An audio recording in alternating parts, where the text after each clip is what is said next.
Welcome to Legion Radio, a podcast about all things e-commerce, the official podcast of the private label Legion, hosted by Tim Jordan.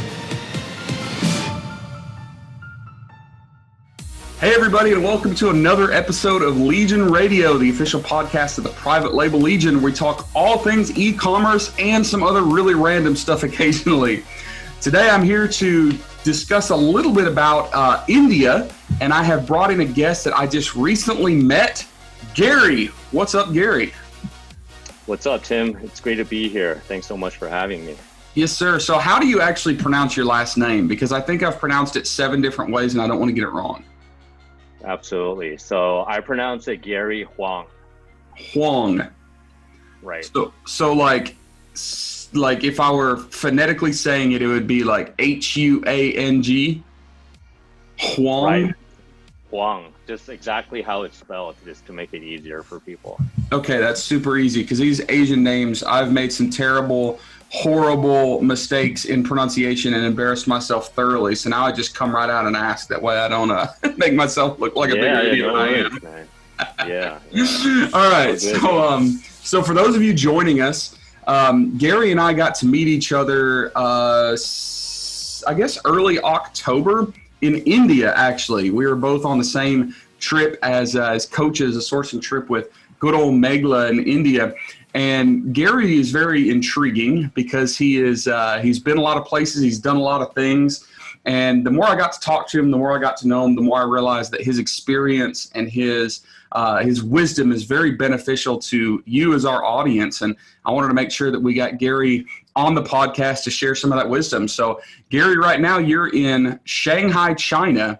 Tell us how you went from LA to Shanghai and kind of give us the 2 or 3 minute history of where you come from and why you are where you are right now. Definitely. And thanks again, Tim, for bringing me on. I'm very honored to be featured here today. So really quick. So basically, I was born and raised in Los Angeles, and I went to school there for college, University of Southern California. And I like to say that I was made in the USA and exported to China. All right. I was born and raised in the States. You can tell I have an American accent. But growing up at home, we spoke Chinese. I'm second generation Chinese American. My family is from Beijing originally. So I always kind of had the roots, connected to China. And long story short, I always had the fascination that I wanted to live and work in China because, living in the States, it's cool and all, but I felt like I was really wasting, my Chinese and, everything that I studied. So basically in 2008, when the financial crisis hit in the States, China's economy was still going strong. At the same time, there was the Beijing Olympics. And, I was listening to, NPR, they were talking about, China this, Beijing this, the culture this. I'm like, I know that stuff. So, long story short, I had one really good buddy in Shanghai back then. He offered me a couch to crash on. So, I just bought a ticket. I gave myself 3 months to find a job, whether it was a good fit or not. If it was, I would continue on. If not, no regrets, I'll go back. So that's basically how I decided to go to China. Ultimately, I was able to find a job with a small consulting firm that offered sourcing services in Shanghai. So I became the main guy, with the sourcing department. And over time, I worked there about 8 years. I progressed to director of their sourcing department. And basically, I've visited hundreds of Chinese factories. So I've seen like the good, the bad, and the ugly sides of this type of business. And, I learned a lot, but I kind of hit a ceiling. And then about 2016, that's when I decided to create a website called 80/20 Sourcing. Because for sourcing at that time, it was kind of like a black box.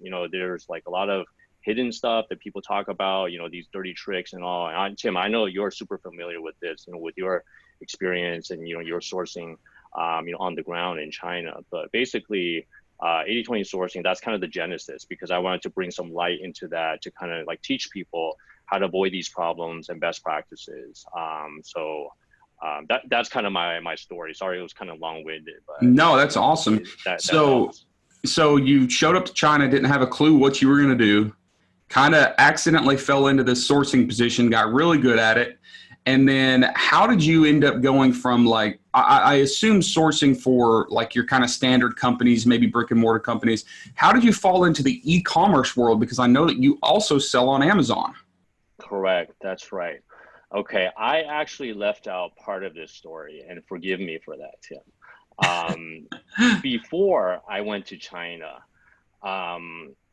very early on, it was 2004, I worked as a contractor at Google, okay, up in Mountain View in the Bay Area. And then I was in their online AdWords department, and I was working in the editorial team. So basically I was kind of like a machine, just reviewing editorial, these AdWords, all these ads, and approving and disapproving them based on, Google's editorial, laws or regulations at that time. So I was not offered a full-time position at Google. However, I was like, maybe I'm onto something here, because all these companies, they were selling like Tahitian nani juice and like sex toys and like all these random things. I'm like, maybe there's something to this e-commerce world. So basically, after I did that, I moved back down to LA, and then I started up selling on eBay. So at that time, I started wholesaling. I bought from a Chinese importer in Los Angeles, women's footwear, women's shoes. And then that's how I got started in e-commerce. This was back in 2005. And I continued that for several years up until 2008. And then that's when the financial crisis kind of hit.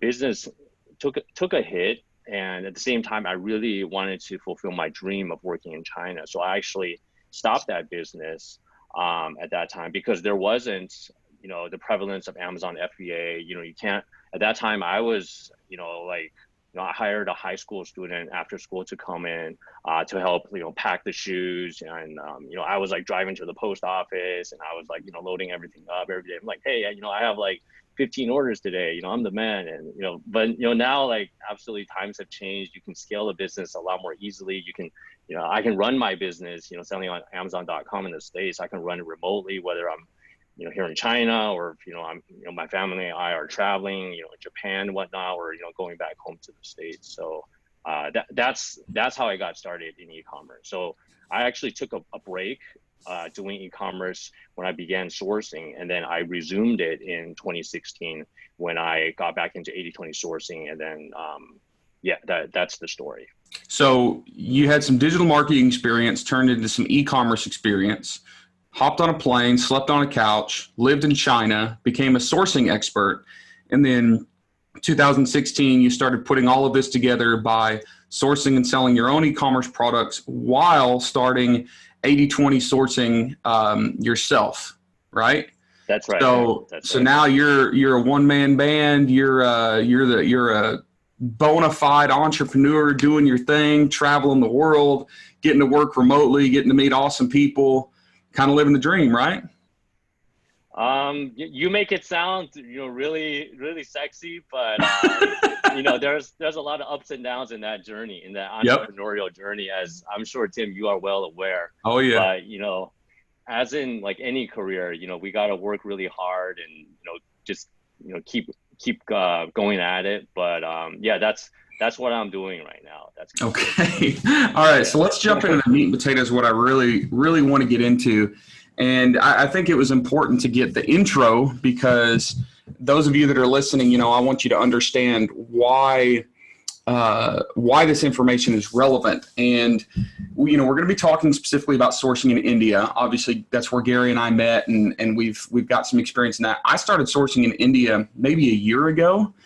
Maybe 3 or 4 years ago, I tried to source in India, and it was super difficult, and I kind of gave up. But now that I've got some better contacts and some better expectations of how it should be done, it's been going well.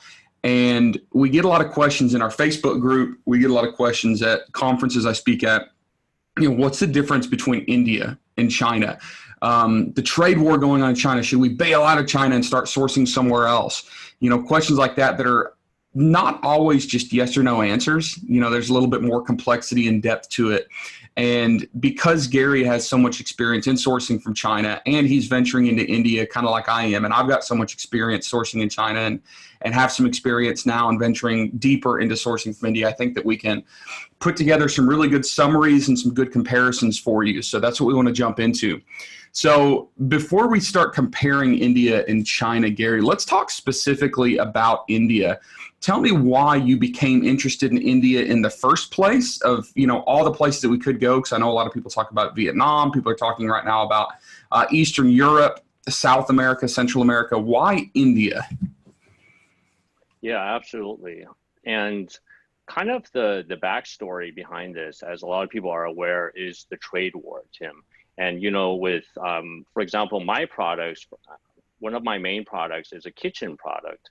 And in about September of 2019, that's when the tariff came down, a 25% tariff on this product. And at the same time, labor costs are rising in China, environmental costs are rising. So, we're looking at ways to kind of mitigate these costs. So India is one of the natural, players and alternatives to that. And for me personally, I have visited Vietnam before, but I've never been to India. And I saw that there was a golden opportunity to visit India, to attend a trade show, to learn more about, how to do this, and also to see a factory. And then, sourcing away from China, such as India, this way you can circumvent the tariffs, you don't get hit with the 25%. So I really wanted to learn more because India was a blank slate for me. And then one of our mutual friends, Tim, Megla, she actually organized this India sourcing trip, and then it included a couple of things that were, very appealing to me as someone that has already sourced from China. One is the opportunity to go to a trade fair, the Delhi Fair. It's kind of like the Canton Fair of China. I mean, obviously it's not as big, but there's like a diverse, product selection that you can source from there. And then two, we were able to meet with other, coaches such as yourself that we can learn from, as well as, Indian entrepreneurs and sourcing agencies. So, and then thirdly, we were able to, check out some cool sites like the Taj Mahal. And, that's like one of the 7 wonders of the world. It's on my bucket list. And I figure, hey, if all else fails, I can, at least visit Taj Mahal and get some pretty good Indian food. I'll be, that will not be a loss in my book. So that's kind of the thinking behind going to India, at least for me. Gotcha. So trade war, India, we know, has a huge population. They've got inexpensive labor, but they've also got some good capabilities. I've done some sourcing in Central America, and while it sounds really, really awesome, and it can be awesome, it's also hard to scale because there's not a lot of infrastructure. There's not a lot of automation. We went to some factories in India and visited some factories in India where they're just, like super efficient. They've got the tools, they've got the equipment, they can do high volume. And I think that India is going to be a huge player in the global manufacturing game, especially in the next decade. So walking away from India, I know that I have a list of stuff, but those that are listening to this podcast that are thinking about sourcing from India, or at least interested in sourcing from India and curious, what are some of the big takeaways, like the overviews of actually sourcing from India? One of the ones that I definitely found was that MOQs were stinking low. And that seemed to be a really common recurring theme. I know that in this Amazon private label game, we like to frequently buy in low MOQs or low order amounts, especially when testing a product to find out if it's going to work. We don't want to buy 6 containers of whatever doodad it is if we don't know what's going to sell, and we don't usually have a whole lot of capital to buy 2 years worth of inventory. And in China, it seems like the MOQs are going up, probably because the manufacturers are busy. They don't have to deal with taking these orders. They're not as desperate for the smaller orders. But India, the factories, the manufacturers, the even some of the resellers we talked to would have a really, really nice product, and we walk into the booth and we'd ask what the MOQ is, and they'd say, oh, 50 pieces or 100 pieces. And it was mind-blowing because it happened time after time after time after time. That was a whole lot of fun to experience because it means that we could build a larger catalog, a larger, product, or a more diverse product catalog for basically the same money. So low MOQs, I'm sure you'd agree with that. What else were some of the big takeaways that you noticed sourcing from India?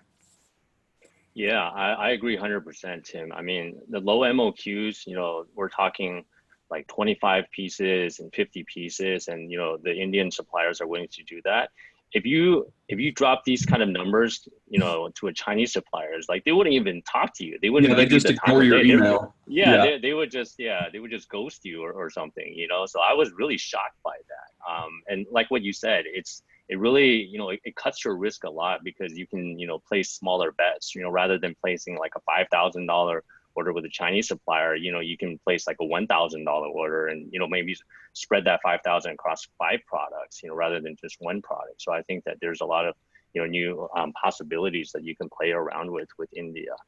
Besides that, I was very surprised with the quality because, when I heard about India before I went, I always thought, oh, cheap labor, the quality is probably really bad and stuff like that. I was very surprised at the trade show, at the Delhi fair, at the high quality of the products, like the craftsmanship of like the wood and the metal. It's like stuff that you would see in a really nice furniture store, like a luxurious furniture store. It's not really, the low cost items that I had in mind. So I was surprised by that.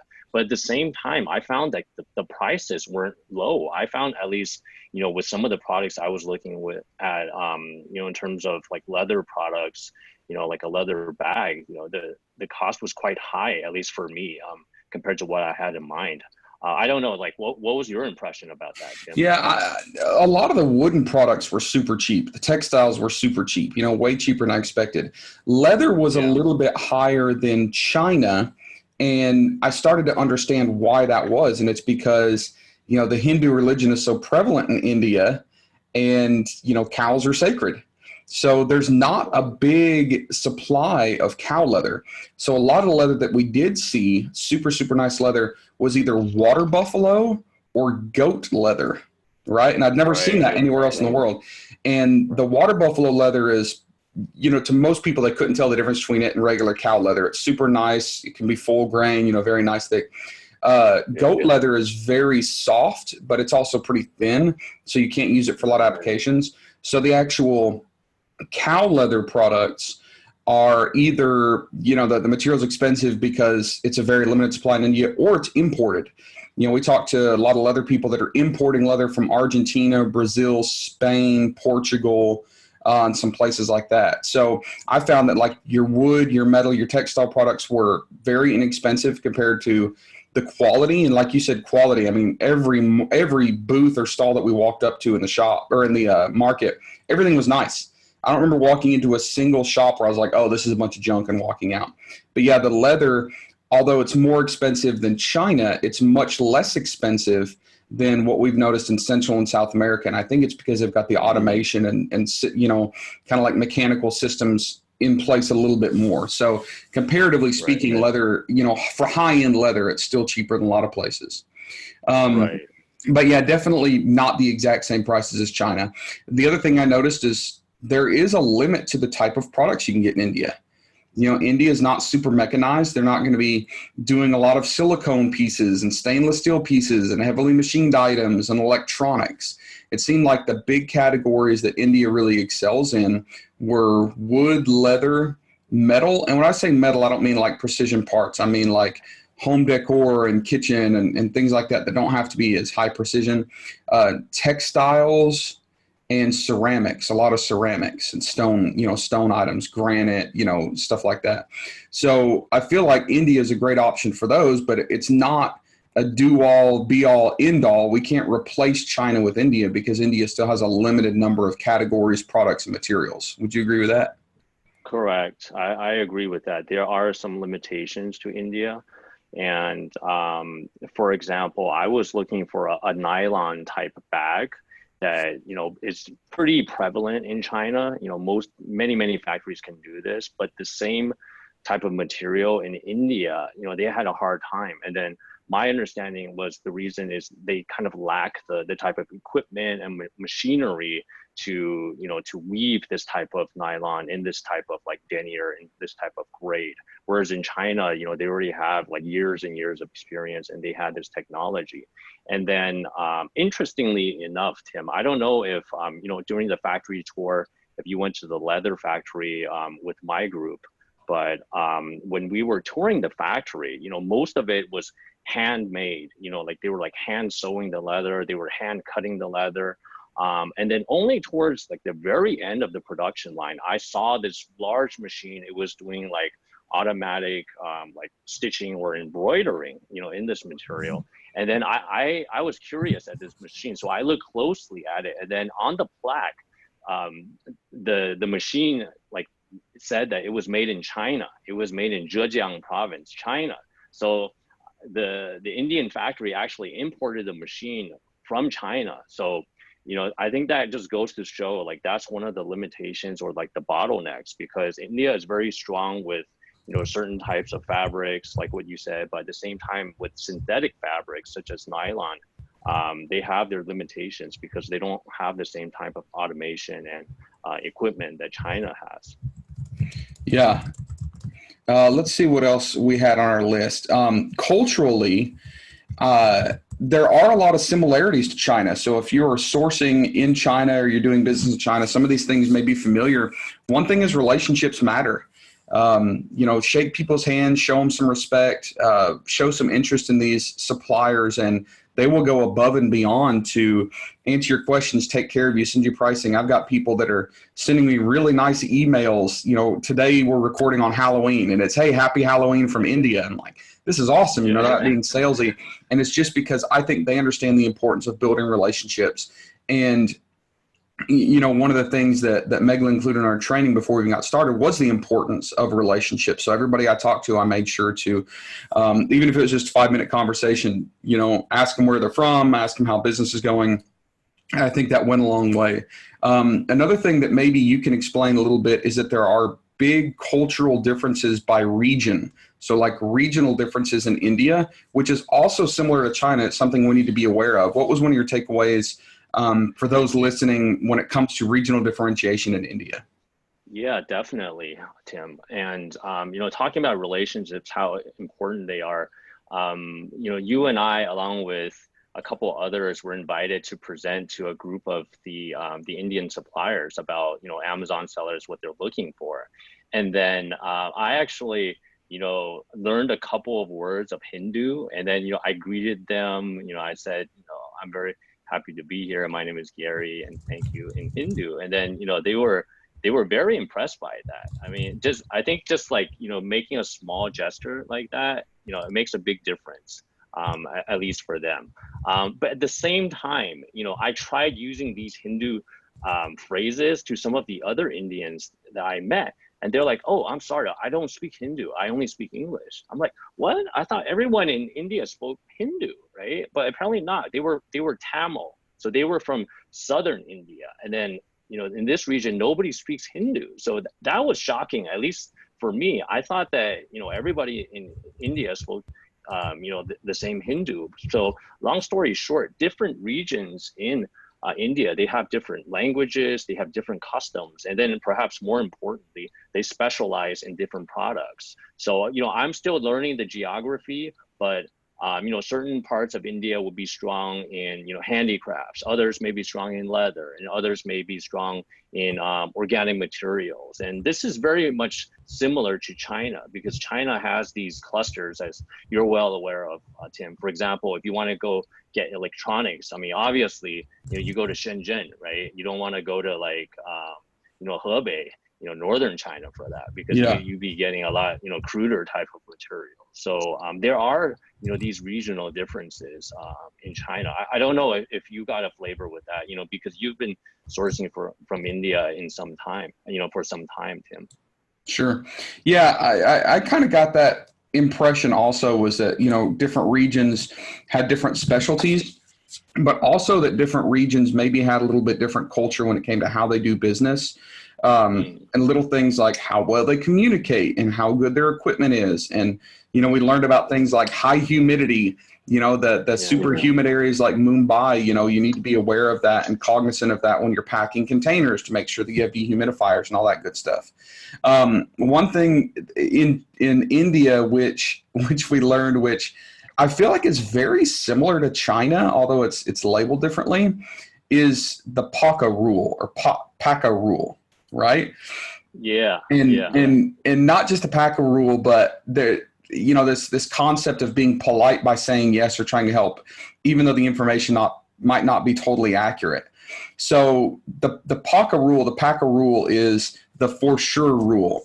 So, an example would be, hey guys, we're going to be leaving the hotel lobby at 8. And at 8:30, we're still standing around. And that's perfectly acceptable in India because everything just operates like that. So if you want to make absolutely sure that you have a clear understanding of something, you have to ask PACA. So 8 o'clock PACA, meaning like for sure, like this is definitely 8 o'clock. And the same thing applies to like orders. If you place an order and they say it'll be done on December 1st, say, is this December 1st or like PACA December 1st? And they might say, no, not PACA. And it's not like a deceitful thing. It's not like a malicious thing, like say 8 when I really mean 8:30, or say it'll be December 1st and I know it won't. It's just that the concept of like schedule slips a little bit. We also experienced something similar where people wanted to be helpful without actually knowing the answer. And this could be something as significant as, hey, do you know how to make this? Can you put the seam this way? Can you carve the wood this way? And they might be likely to say yes, because they want to help and they want to be helpful, and they might not actually even know what you're talking about or be able to do it. We also saw this a lot in the show the first couple days before we got the lay of the land. We'd be looking for the cafeteria where we had our meal passes, and we'd ask security guards and we'd ask employees, hey, where is it? And they'd just point, and we'd go, oh, okay. And we'd take off down this aisle, and like 5 minutes later, we're like, I don't think this is it. And we'd ask somebody else. They'd say, oh, it's right over there. And they'd point a different direction. And they didn't want to say, oh, I don't know. So they would just give their best guess. And the reason I say it's a little bit similar to China is, my experience in China is it's kind of a yes society. Like they don't want to be rude by saying no, but you kind of have to take all your yeses with a little bit of grain of salt. And Gary, I know that, you grew up Chinese and you live in China. How would you compare that kind of non-malicious, not intentionally deceitful information that may not be 100% accurate to similarities in China? Right. I think that you really hit the nail on the head, Tim. I mean, especially with this, asking for directions example, because funny enough, just about like 3 weeks ago, like the week before we went to India, my wife and kid and I, we were looking for this restaurant here in Shanghai. And then we asked, this hotel lobby, this lady there, and then she just pointed, this way. And then we went there and it wasn't there. And then, we had to go around in a big circle, but it turned out the restaurant was right next door, like in the other direction. So I think, at least in China, there's the concept of saving face. They don't want to like embarrass themselves. They're kind of ashamed to say that. So rather than that, they would just, give you their best guess. So I think that I suspect in India, there's a similar concept of saving face, and, they don't want to like disappoint people. And so definitely I do see a similarity between these two cultures there. Sure. So pros and cons, let's go over some pros and cons. Do you want to go over some of the pros of sourcing in India? Definitely. So, in my impression, Tim, one of the biggest pros is that there's no tariffs, right? You can circumvent at least the 25% that may be affecting your products right now if you're sourcing from China into the US. Second thing is there's a lot of handmade and customized products that you can sell, especially products that could be differentiated from your competitors, because as of right now, very few people are sourcing from India compared to sourcing from China. I think like one of the main differences is that, there really isn't an easy website to find Indian suppliers like Alibaba. I did like a really informal poll when we were speaking to like the 50 Indian suppliers. I asked them, how many of you guys are listed on Alibaba? And then only about 4 hands out of 50 were raised. So that's, in my totally unscientific poll, that's like less than 10%. So, over 90% of these suppliers aren't even found on Alibaba. So I think that if you are sourcing from India, if you are, making that commitment to find these guys, you can more easily differentiate yourself, and it'll be harder for your competitors to, just be like a copycat, like, what you're experiencing in China. Thirdly, there's fewer Indian sellers that are selling in the US. I mean, even though there is a lot of interest from the Indian side, as we saw, Tim, as of right now, there's very few Indian suppliers that are selling into Amazon.com. So unlike China, there's like a flood of Chinese sellers that are really, pushing the rules of the game. If you're sourcing from India, I think that there's less chance of your product being, like copied and immediately, being pasted, and just being sold really cheaply. Those are some main ones. Also low MOQ, like what you mentioned, Tim, so you can start off with a lower investment. And another pro, kind of different from what we were talking about, is you find a lot more environmentally friendly manufacturers. For example, with materials like organic cotton, there's like a lot of recycled, like PET materials. And even in India, I don't know about you, but I didn't see a single plastic bag in Delhi, the entire time. And there's like 16 million people there. I mean, obviously I didn't see everyone, but like there was like no plastic bag. So I feel like India, they have like a really strong sense of, being environmentally friendly. So these are some of the pros that I saw. I'm curious, what about you, Tim? Is there anything else that you saw that I missed? Yeah, and going back to the eco-friendly, I was shocked at how advanced India is in this eco-friendly culture. And I'm not talking about just the products, but little things like logistics. I found out that shrink wrap on pallets is illegal in India. Like, I've never heard of that, but in India, you cannot ship pallets with shrink wrap. And it's just because that plastic, there's just so much plastic used doing that. I think I'm kind of looking at our pre-made list here. Yeah, the no tariffs, the super low MOQs. Everybody's interested in helping. The communication is easy because pretty much everybody speaks English, like you said. So we're not having to go through, QQ and translators and all that stuff. There's no firewalls. So, you can even track down your suppliers on Facebook and make sure they're not like some weird scammer, just like culturally, it's a little bit easier as a Westerner to deal with Indians than Chinese. Some of the cons, like you said, some of these products are more expensive, and it's because they're not as mechanized in the manufacturing. It's a little bit more handmade, which just takes more. One of the cons to India as compared to China is there is a lack of, or a lesser amount of infrastructure in place for us. And when I'm saying infrastructure, I mean experience in shipping to FBA, experience importing into the U.S., exporting from India, some of the regulations importing to the U.S., like the Lacey Act and fumigation and things like that. And it's just because India hasn't been exporting to the U.S. And a lot of these smaller companies haven't been selling to e-commerce sellers as long as the Chinese have. So the Chinese have figured all this out. So when you go into India, you might have to educate some of your suppliers on things like how to package your products, what a FN SKU is, like what products can be imported or exported into the U.S., things like that. Make sure they have the right certifications, all that good stuff. And it's definitely something that can be overcome. I don't want to scare people away and say, don't source from India because of these problems. We have found a lot of sourcing agents that can help facilitate those things. We found a lot of shipping agents that understand the rules, regulations, all that good stuff. So it can absolutely be overcome. It's just something that you need to be aware of. There are some holidays in India. It's not nearly as bad as China, but there are some holidays in the second half of the year that you have to be aware of.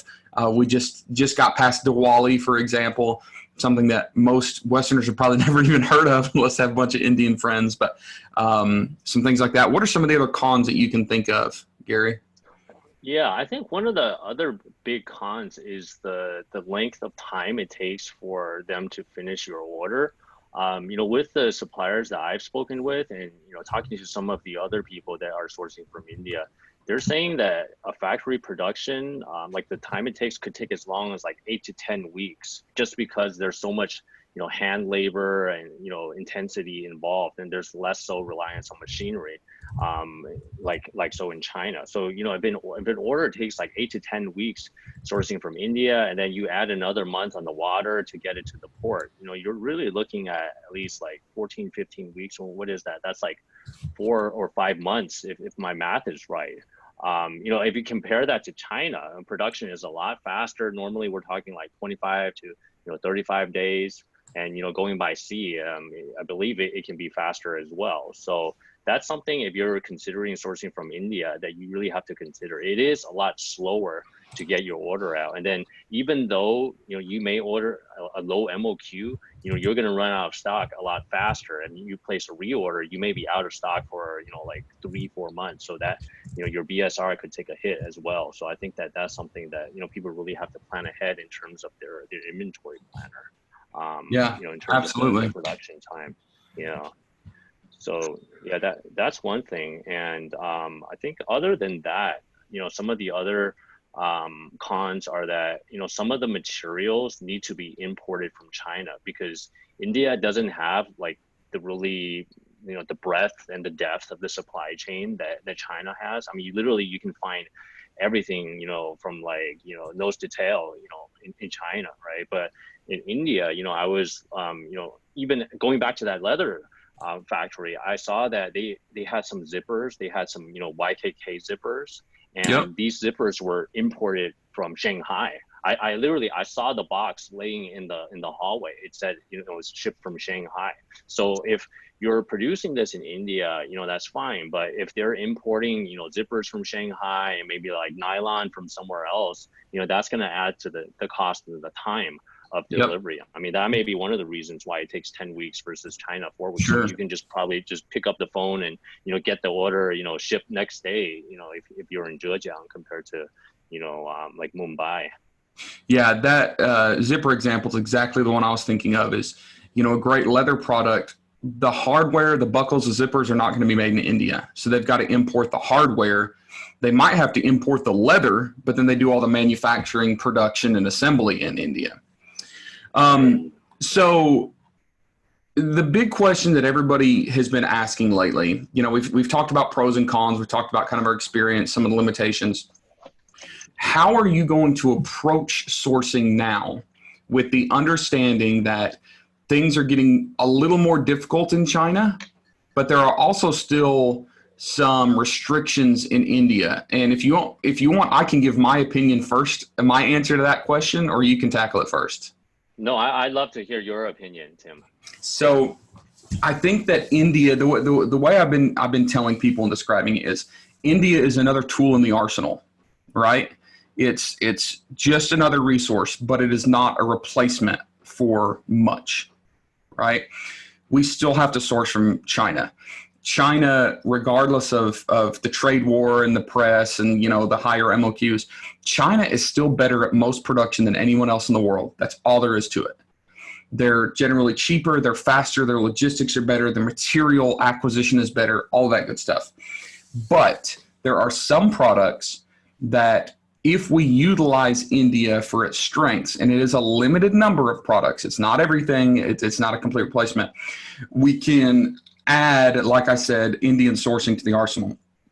So really not slowing down anything when it comes to China, and really not taking a bunch of production from China to India, but understanding what products are available and competently done and well priced in India, and just having them produced there is kind of the game plan for me going forward, with the understanding that this will develop more and more over time, meaning I'll find more contacts, I'll find better resources, the manufacturers, shippers, inspectors will get better as time goes on. You and I had the opportunity to speak to a forum of factory owners and shop owners, and we were basically on a panel where they were asking questions to us. Like, hey, what can we do to help, e-commerce sellers? And as you and I were talking to them, Gary, I realized, like there's a huge disconnect. They don't even know, how to deal with e-commerce sellers, and we don't know how to deal with them. But I told, that panel, hey, we're gonna figure this out. This is brand new. There's this wave of interest in sourcing in India, largely because of the trade war, and it's pushed this new wave. So this is all very new to us, but we're gonna figure it out really fast, and I think it's gonna be really, really good relationships going forward. What do you think? No, I think you put it very articulatively, Tim. I feel exactly the same. In the sense that you can't really replace China. I mean, China is still the behemoth when it comes to manufacturing. Just, again, like the breadth and the depth, right? No one country can replace China. But at the same time, you and I, we're kind of like, small businesses compared to some of these big players like a Walmart, like a Nike, like an Apple. And, I always like to observe what they're doing, right? Because they have a sophisticated supply chain team, and, all this money they can throw at it. And if you look at what they're doing, like ever since 2014, they've been, going out of China, right? So they're going to India, they're going to Vietnam. And, the reasons include not just, the tariffs of today, but, the rising labor costs in China, the rising environmental scrutiny in China, the rising material costs, et cetera. So, they've adopted what they call like a China plus one strategy. So You're not just like eliminating China, you're keeping some, core production in China, but some, peripheral production in products that, India can deliver. Maybe it's in, these eco-friendly materials or these artisanal wood materials. It makes sense to kind of diversify. You don't want to put all your eggs in one basket. As to the trade war, the tariffs, whether they're going to be the new normal, are they going to remain, or are they going to be canceled? Nobody knows. Like, I don't even think, Trump or Xi Jinping knows. But ultimately, we got to, diversify our risk as entrepreneurs.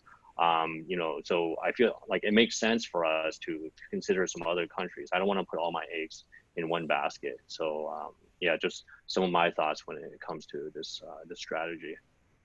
Yeah, I understand. Well, thank you so much for sharing with us your experience. I think that, the stuff that we covered, you and I have been talking about a lot for the last few weeks, especially, and it may not seem new and interesting and cutting edge, but I think that a lot of listeners, this is maybe the most and consolidated bit of information they've gotten on Indian sourcing. And I hope that all of you listeners have found extreme value in this. Listen, we're not getting paid to say this, but go to Facebook and look up the group Sourcing from India. Megla Bardwaj is the one that runs this thing. She is a freaking superstar. She put this trip together for us. It was, and look, I do China trips, and she's come on the coach, on my trips before, and I'm taking notes from her because the stuff that she did was just so epic and so profound, and such great information and such great organization.